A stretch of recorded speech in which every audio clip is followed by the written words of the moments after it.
गद्दार कहे जाने पर गांधी परिवार से गुस्सा हुए सिंधिया, दिया करारा जवाब। प्रियंका गांधी के मन से सिंधिया परिवार को कहा गया था गद्दार। सिंधिया ने कांग्रेस नेताओं को इतिहास पढ़कर बोलने की दी नसीहत।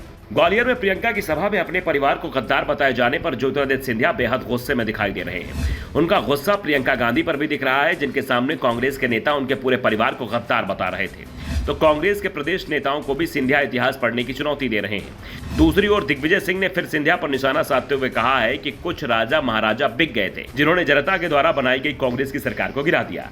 नेता प्रतिपक्ष डॉक्टर गोविंद सिंह ने तो पूरे सिंधिया परिवार को एक गद्दार करार दे दिया, साथ ही सिंधिया को भूमाफिया तक बता दिया। दावा किया कि गरीबों की जमीन सिंधिया परिवार से दबा रखी है। कमलनाथ की सरकार बनेगी तो इसकी जांच कराई जाएगी। डॉक्टर गोविंद सिंह ने अपने भाषण में कहा था कि लक्ष्मीबाई ने यही अंतिम सांस ली। भिंड की जनता ने उनका समर्थन किया। वो ग्वालियर के महाराज के अनुरोध पर यहां आई थी। अगर लक्ष्मीबाई का साथ मिलता तो आज़ादी 100 साल पहले ही आ गई होती। विश्वासघात का इतिहास दोहराया जा रहा है। अपने और अपने परिवार के खिलाफ कांग्रेस नेताओं के बयान से ज्योतिरादित्य सिंधिया भड़क उठे हैं। उन्होंने प्रियंका गांधी से लेकर दिग्विजय, कमलनाथ और गोविंद सिंह सभी को जमकर सुनाया। प्रियंका को लेकर सिंधिया का लहजा भी सख्त दिखा। जिनके सामने मन से सिंधिया को जमकर सुनाया गया था, सिंधिया ने प्रियंका को मेहमान बताते हुए कहा कि उन्हें पहले इतिहास पढ़ना चाहिए, उसके बाद कुछ बोलना चाहिए। दरअसल प्रियंका जब ग्वालियर पहुंची तो पूरे शहर में पोस्टर लगाए गए थे।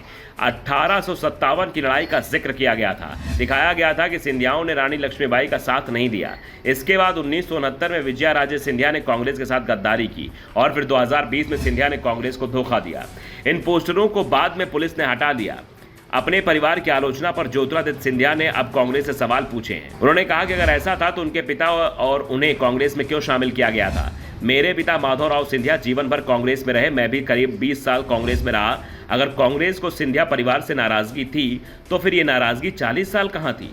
डॉक्टर सिंह को सीधा जवाब देते हुए सिंधिया ने कहा कि जो लोग मंच पर बैठे हुए थे उनसे मुझे प्रमाण पत्र लेने की जरूरत नहीं है। अगर उनको इतनी चिंता थी तो मेरे पिताजी को कांग्रेस ने क्यों लिया, इतनी चिंता थी तो मुझे कांग्रेस में क्यों लिया। अब सब आंखों में खटक रहा है, जो भी दुर्भावना है मुंह से प्रकट हो रही है। मैंने कभी भी व्यक्तिगत राजनीति नहीं की है और ना ही करूंगा। कांग्रेस नेताओं की सोच उन्हें मुबारक, मुझे जो भी भूमिका मिली है मैं वो निभाऊंगा। अरे जिन्होंने इतिहास का एक पन्ना भी नहीं पढ़ा है उनको जो कहना है कहने दो। मेरा कर्म, मेरी सोच, मेरी विचारधारा, मेरे परिवार की सोच ग्वालियर के प्रति समर्पित है, संभाग के प्रति समर्पित है, मध्य प्रदेश के प्रति समर्पित है, देश के लिए समर्पित है। सिंधिया सवाल किया गया, कांग्रेस इस बार मध्य प्रदेश में 150 सीटें जीतने का दावा कर रही है और ग्वालियर में 2018 के प्रदर्शन से भी अच्छा प्रदर्शन करने की बातें हो रही हैं। जिसके जवाब में सिंधिया ने कहा कि उनका उत्साह उन्हें मुबारक हो। उपचुनाव में लोग देख चुके हैं कि कांग्रेस यहां समाप्त हो गई है। अब कोई दिन में सपना देख रहा है तो उसे देखन दो। जो पार्टी 2018 में 26 सीटें जीतने में कामयाब हुई, 2 साल में उनकी संख्या 16 रह गई।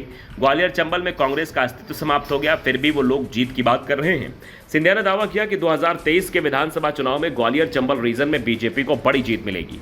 साथ ही मध्य प्रदेश में भी इस बार बड़े बहुमत के साथ एक बार फिर शिवराज सिंह चौहान की सरकार बनेगी। उन्होंने साफ कर दिया कि वो सीएम पद की दौड़ में नहीं है। बीजेपी शिवराज सिंह चौहान के नेतृत्व में चुनाव लड़ेगी और सिर्फ ग्वालियर चंबल की जनता ही नहीं बल्कि पूरे प्रदेश की जनता कांग्रेस को सबक सिखा देगी। Bureau report, the Dhakad news.